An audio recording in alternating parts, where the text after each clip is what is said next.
Attention cadets, the Sarge only has one thing to say about filthy maggots.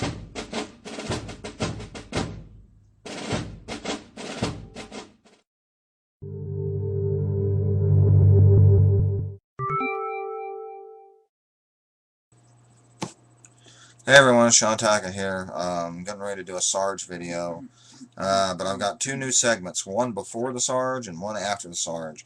And the one after the Sarge is kind of a special treat. I'll get ready to tell you about that later, but my first one is going to be a new segment called Assholes of the Week. And each, time I do a Sarge episode, it's going to be Assholes of the Week with me. And I'll let the Sarge come in later. First one up is Assholes of the Week, the Country Music Association, who does the Country Music Award, the CMA Awards, Brad Paisley, Carrie Underwood, and Hank Williams Jr. And the rest of the KKK redneck yaddle yoke assholes out in the audience who applauded this. And I applauded what, Sean? Here we go. Brad Paisley and Carrie Underwood have been hosting the Country Music Award shows for 4 seasons now. Blah, blah, blah, blah. This is from YahooMusic.com. This year, they said, the pair really outdid themselves, plus gave the audience a big surprise. As most country news people know and expected, Underwood and Paisley chose to target the legendary Hank Williams Jr. right off the bat, making fun of his recent controversial appearance on Fox News, in which he compared President Obama to Adolf Hitler, that resulted in his being banned from ESPN's Monday Night Football. Are you ready for an award show? Sang Brad Paisley, spoofing the famous "Are you ready for some football?" line from Hank Williams' "All my ready friends are coming over tonight" theme.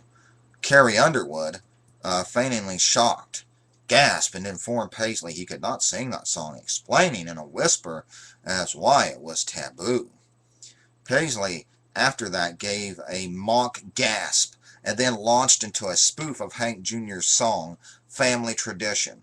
Why do you drink before interviews? He and Carrie Underwood improvised. Why do you smoke before interviews?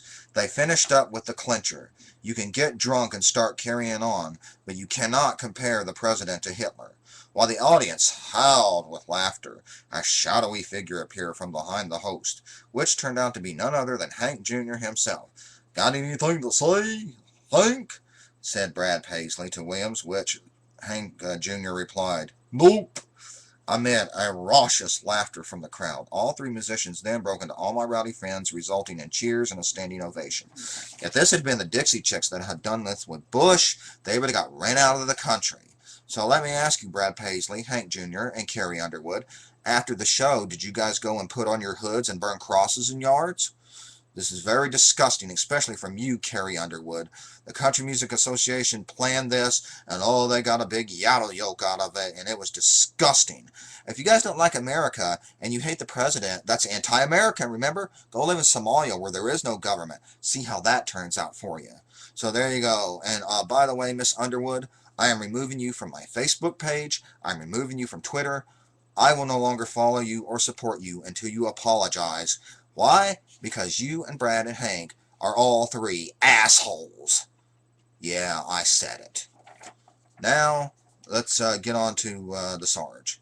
And, Sarge. You know what, folks? He's around here somewhere. I'll have to find him. Sarge! Damn it! Booty man, leave me the hell alone. What the hell is your major malfunction, son? Leave me the hell alone. I said, damn it, I'm trying to get ready for my damn story, son. But Sarge, you're on now. Oh, for hell's sake, son. All right, just get the hell out of my way. Damn it, shoot, go on, son. Gee, boy, that boy's a pain in my ass. Good feller, though, but boy, he's just, a little loco, if you know what I mean. All right, now let's get on with some stories, folks. Let's get on here. I'm going to talk about everything. And Brittany, sweetie, we's got to talk. Okay, first of all, I'm going to talk about that sandwich. We all know about this little $5 sandwich with that poor mother.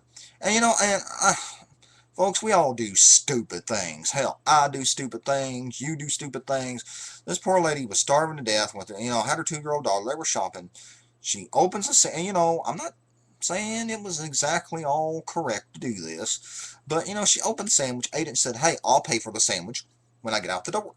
She accidentally forgets to pay for it. She walks out the door, and the security guards stop her.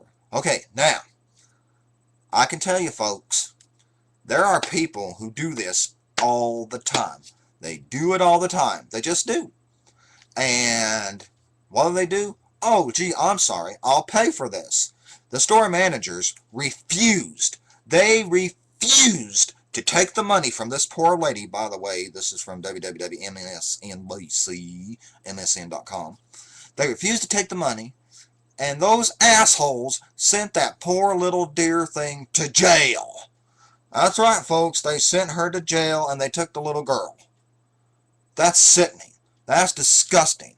She offered to pay for the damn sandwich.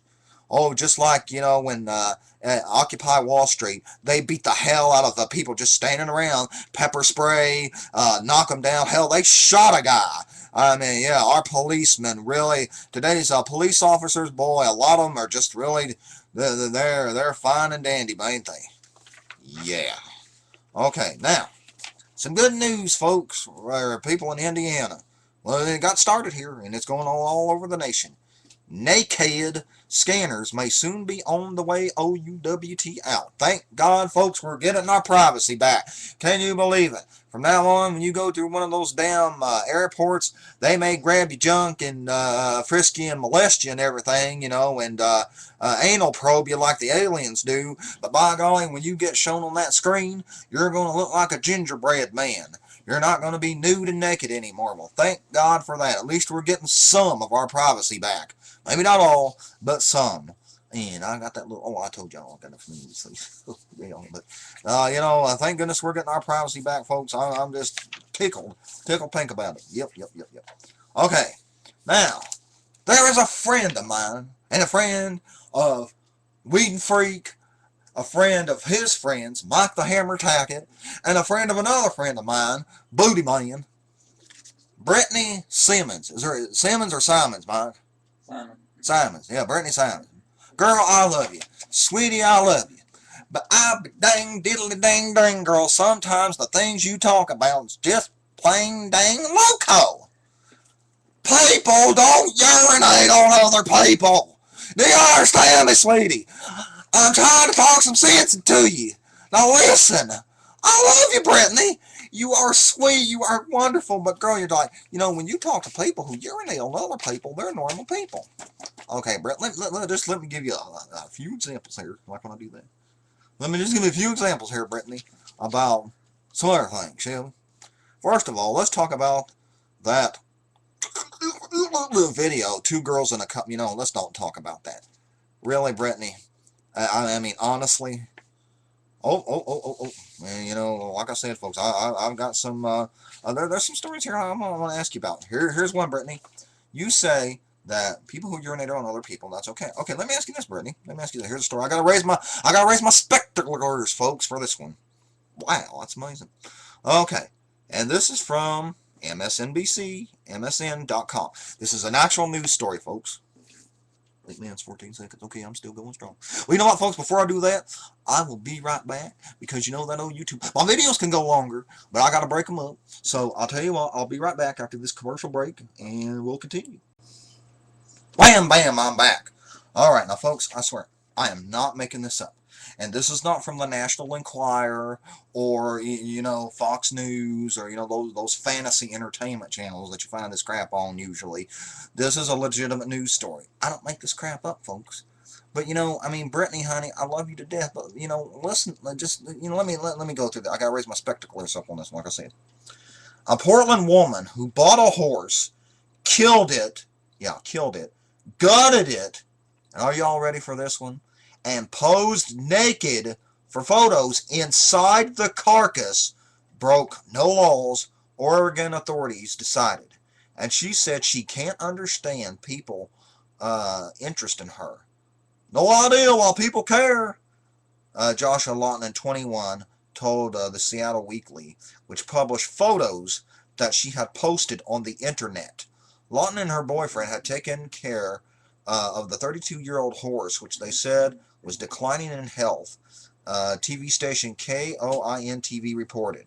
They told Washington County Sheriff's deputies that they shot it near Portland with a rifle and gutted it, and then Lawton stripped and climbed inside. She also posed outside of it, covered in blood and with its parts of the horse's organs. She posted the photos on the internet, and a man in North Carolina who came across them reported them to deputies, the Weekly reported.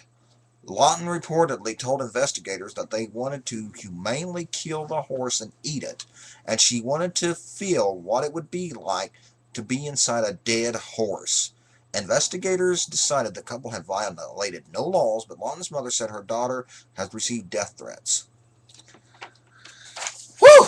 Now, Brittany, are you meaning to tell me, if you came across this woman, hi, sweetie, you look normal to me. She was inside a damn horse's carcass! I mean, honestly, you just can't, I mean, folks, you can't make this stuff up. I'm gonna print the link to this thing. You can't make this stuff up. Next story. Okay, folks, listen to this one. Bizarre story as Irish woman dies after sex with a dog. This is from, posted on, this has been like July 8th, 2011. And this is from, where's this from? This is from irishcentral.com. Yeah, there's where it's from, irishcentral.com. I'm not making this up, folks. Okay. Now, this is the most bizarre story I have read in a long time in an Irish newspaper, so writes the guy, this writer, who wrote the article.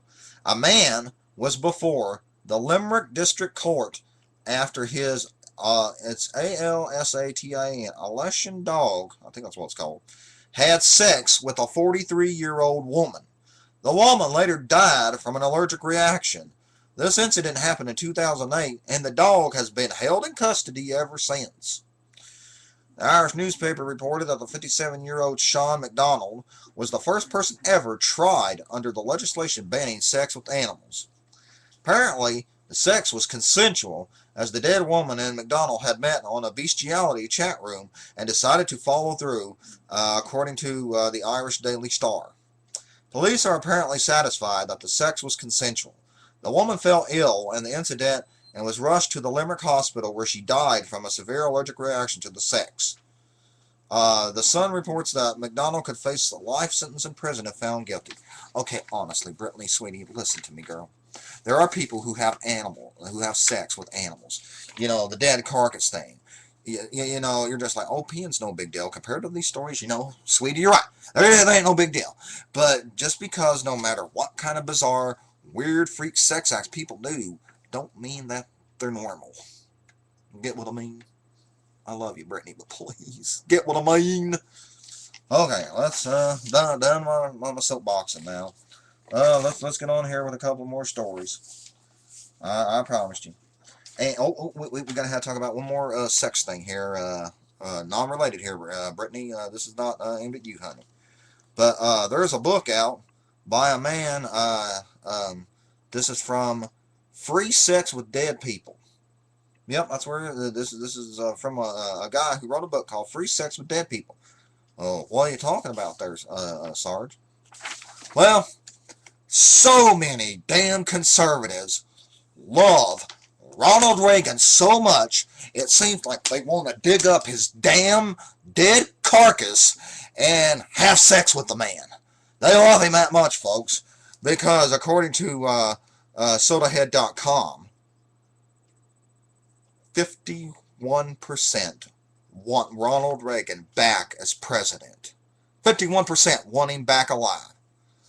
And according to a 60-minute and Vanity Variety poll from the China Post, 36% want Reagan back as president, over a 29% for Roosevelt.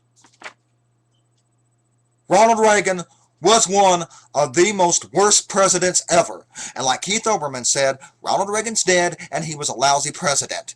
I mean, for God's sakes, folks, the second term of his election, he was already brain dead. And now they want to bring up the rest of his dead ass carcass. And I mean, it's like they want to have sex with the man. He was a lousy president. He passed some lousy ass laws. He was terrible. He's dead. He's a lousy president. Conservatives, get over it. Move on. Live in reality, boys. There's got to be, I mean, that shows you how bad the people are. Michelle Bachmann and all these other losers. They got to go digging up graves to non-inconsensual people who don't matter anymore and who want to be president. Boy, y'all really lucky there, Republicans. And speaking of douchebag Republicans, I got a new CNN poll here. Democrats up 50 to 46% in battle for the House. That's right, folks. And after these elections here, there was some mighty good election turns out for the Democrats. You know, they didn't win all like here in Indiana, where Greg Billard won, but the council went back to Democrats. So you know that's good. That's good. You know, but there were some Democratic wins in other places. But, you know, according to CNN research poll Tuesday, the Democrats have a 4-point margin over Republicans in the battle for control of Congress. Now, folks, unless you're like, well, what are you leaning up to, Sarge? I'll tell you. The GOP won 63 seats last year. GOP victories in 2010 were due to some major historical shifts. More women voted for Republican candidates than Democratic candidates in 2010, and the first time since the existing poll began in the early 1970s. Voters who never attended college, generally considered to be the bulk of blue-collar voters, voted Republican in the House race for the first time since 1994, and 56% of independents voted Republican. Those bunch of dumbasses, like that doesn't mean anything. But now the Democrats are seeing some natural constituents coming home. For the name of God, people, you've got to stop voting Republican. You have to stop wanting to punish the Democrats when they can't do their jobs because of blue dogs who don't vote and stuff. And the Indianapolis Star said, now that Greg Ballard and the Democratic Council are split, you know, Americans want split government because that way they'll be forced to work together. Yeah, just ask Bonehead Boehner. I can't canter. They sure as hell ain't going to work with Obama. Why, folks? I'll tell you why. Because Republicans are, I know y'all been waiting for this. My word of the day. Republicans are delicious. And I'll tell you what that means. First of all, they're filthy liars. And they will destroy the truth. And they don't care about poor people. So let me write it out for you. Give you my word of the day. I know y'all ain't had one, and you can use it. I'll help you use it in a sentence, and you'll love it. You just will. I promise you, folks. You know, but I mean, really, having damn sex with dogs, cats, and bears, and horse carcasses, and I mean, Brittany, honey, I swear, girl, I'm gonna have to take you out, buy you dinner, sit down, and have a long ass talk with you. Now, there it is, folks. There's my word. Wait, let me think. No, it's even hard to pronounce. It's damn good. Duplicitous. Yeah, duplicitous. And what does that mean, you ask? Well, I'll tell you what it means. It means sneaky, underhanded, crooked. You know, like the damn, I'll use it in a sentence for you. The damn Republicans are so damn duplicitous in their politics, trying to screw people out of their rights, their health care, and everything else. You know, that makes them dirty, rotten, underhanded skunks and dogs. And use that, folks, and the next time you talk to someone, tell them the Sarge sent you. Oh, and before class is dismissed, I got a personal announcement to make real hard, real quick. Duck and Stupid is my new puppet show. It's a spin-off of Fish and Chips, and it's going to be really good. It's going to be right on right after the Sarge, and I hope you enjoy it. Class is dismissed. Hey, Brittany.